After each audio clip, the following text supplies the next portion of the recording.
Today I have a Minecraft girly house which has a modern updated exterior and interior design that you guys are gonna love. Welcome guys to another video.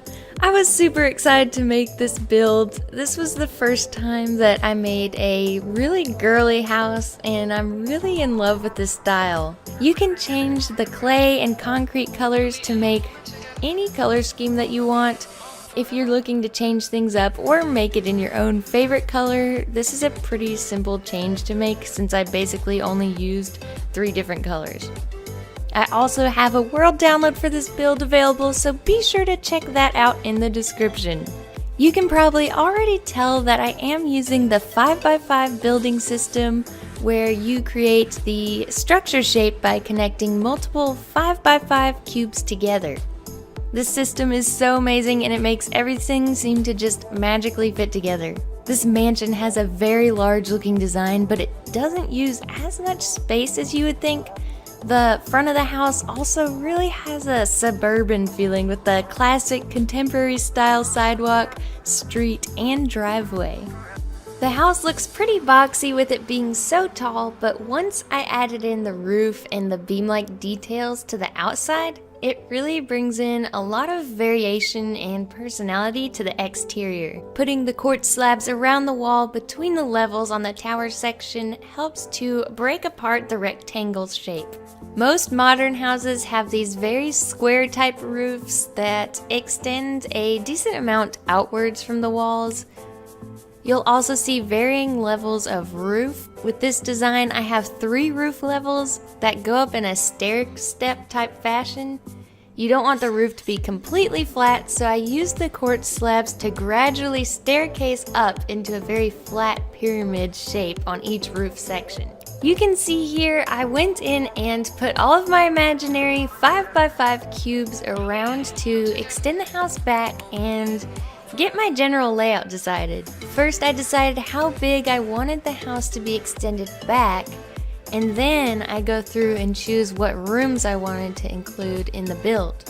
I used to play a lot of The Sims 3 back in the day, so making a suburban house like this clicked really well with me. Tell me in the comments if you're also a fellow Sims player too. For the rooms, I decided I wanted to have a kitchen, a dining room, laundry room, living room, mudroom, office, bedroom, and garage. One trick when doing your exteriors is to use blocks like slabs and staircases. You can even spice things up like I did here by altering upside down and right side up staircases to make a pattern, and you can do that with slabs too. When I first did the wall with straight up purple blocks, it looked pretty flat. If you have a block alternative where you can have alternating vertical and horizontal blocks, that is a super easy way to make a flat wall all of a sudden more interesting. You can do the same thing with floors as well. I've just added a lot of character to the front of this building. The building was still looking not girly enough for my taste, so naturally I ended up adding some adorable flower boxes to it. If you elevate a grass block above another block, you have room to place a lever underneath it, and that's how I was able to use the iron trap doors to make that modern flower box style. For the road, I just used some andesite, which has a really good concrete look. If you want the road to look like it's been freshly paved, I do suggest using a darker block like black clay or something of that darker grade shade. For the path leading up to the front door, I used a variety of blocks. I used path block, soul sand, podzol, and brown carpets, which helped to blend all the colors together. Landscaping is a very important aspect to anything that you build in Minecraft. When it comes to trees, there's no wrong way to build a tree since they grow in so many different ways, and there are so many different types of trees out there. I originally built a large droopy willow tree in the front lawn, but it ended up blocking too much of the house, making it harder to see for the purpose of this video. However, in your survival world, you could really create a nice environment around the house by adding a lot of larger trees and greenery all around it. Don't be afraid of adding a lot of things like that to this design, even if it blocks some of the house. It'll create a really nice ambience. This house really feels like a Barbie house. When I played with Barbies, it was all castle-style doll houses, which makes me think that I should build a girly castle next. For real though, if you guys like this girly house and want to see me make a pink castle, let me know in the comments and I'll do it. I added a light post just as a sample of something you could add to the street. It'll hopefully get your ideas rolling if you plan to expand this theme into a luxurious pink suburban neighborhood, which in my opinion would be really epic. Also, one last thing about trees is, if you're wanting to make them blend in more with the ground and look more grown in, I always like to add some leaves to the base of the tree, and that helps a lot.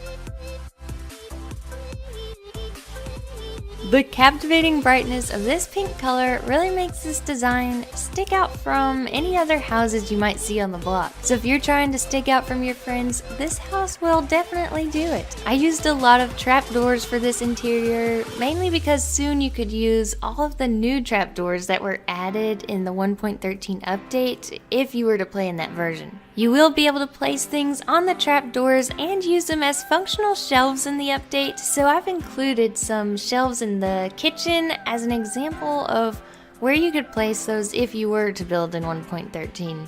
You could also change up the chairs that I had sitting on the floor by using a different style or color of trapdoor. All of this furniture is very livable, or should I say, sittable. Since this is a girly themed house, I have added a lot of item frames around the house that include flowers in them, just to add some elegance to the inside. The laundry room and this dining room were both very small rooms, which allowed me to add a lot of small details that end up taking up a lot of the room, making it feel like a lot is actually going on. You'll also see a lot of these modern chandelier type lights throughout the house's rooms. By placing an iron trap door over a sea lantern block, it's a great way to hide the block and help to not make it look like you just slapped a light block on the ceiling and called it done. You can also add slabs around it to make it look more built into the ceiling. And one other method that uses the end rods is to place the iron trap door at the end of the end rod. This is honestly one of my favorite rooms in the house. We have a little carpeted section where you could have a wolf, and we've used a flower pot like a food bowl for your dog. This TV is like a mounted flat screen TV. I would always end up putting my TV on one solid black wool block, making it look like a super boxy TV from the 2000s. Or I'd end up putting it directly onto the wall, making it look like a painting and not a TV. So by having the stone wall block behind the paintings, it gives us that mounted flat screen look. I also used the stone wall block to make some stereo towers on the side. The mudroom is a pretty simple design where I have added some shelves where you could have imaginary boots, or if you wanted it to look more realistic, you could add some item frames towards the ground with some boots in them. The garage is empty because I went partying and took my car out. But the actual truth is that my husband Ben is really good at building Minecraft cars, but wasn't able to build one in time for the video. He will be posting a car tutorial on this channel soon though, so stay tuned for that if you're looking to add a sports car to this mansion of yours. Now we go on to the second floor. The second level has all of your stereotypical suburban rooms and some. The Sims really did inspire a lot of this pink madness we have created. Whenever I played on my Sims game, I was always a single woman and had the most girly houses ever. Whenever I did get married in the game, it felt really weird having a man living in my over-the-top girly lifestyle. I'd end up changing everything to a more gender-neutral color scheme. When that happened in my game, it made me really dread getting married IRL because I'd have to change my whole style. But now that I'm married in real life, I actually get away with more feminine decorations than I thought I would. So if you're like me and worry about that sort of stuff, don't worry any longer. You can totally get away with some blues, purples, or, light pink shades for your house's color scheme. However, building a pink house like this IRL would definitely be pushing it. I'll have to put that dream in the trash for multiple reasons. One being it would be pretty difficult to find some materials to build this exterior of a house. This bedroom design is another one of my favorite rooms. We have another flat screen TV up here along with this L-shaped couch, which includes a footrest if you wanted to kick your feet up and watch Barbie and the Nutcracker. The bedroom and living room joint suite design has a really lofty, comfortable feeling, like you could just chill up here all day. You could even take out the wall in between the living room and the bedroom if you wanted a more spacious, open floor plan. This bed has a very interesting design with the iron trap doors extending over the bed like a modern canopy. We also have a nice sitting area with a view out the front of the house. The closet in the room also has a practical amount of storage. If you wanted a larger storage area, you could also add in a pink basement area with maybe another lounging room and a pool table to fit our lifestyle. Thank you guys for all the support. I hope you enjoyed today's video. Be sure to let me know in the comments if you want me to build a pink castle next. Also remember, the world download is in the description if you want to see this build up close.